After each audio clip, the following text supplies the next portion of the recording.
How to start a new project in Codex. So hey guys, welcome to this quick and short tutorial. In this short tutorial, I'll guide you how you can quickly start a new project in your Codex desktop application.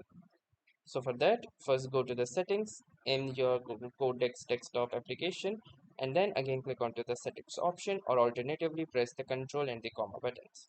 Now once you will do this, you will need to go to the environments option under coding, and from here you can simply select a project or a particular folder that you wish to add as a project.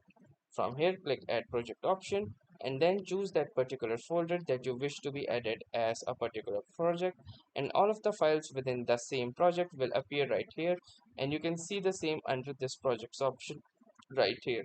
If you wish to delete it, you can simply click onto these three options or these three dots, and from here you can pin a project, open it in Explorer, rename it, archive the chats within this particular project, or remove this project as well.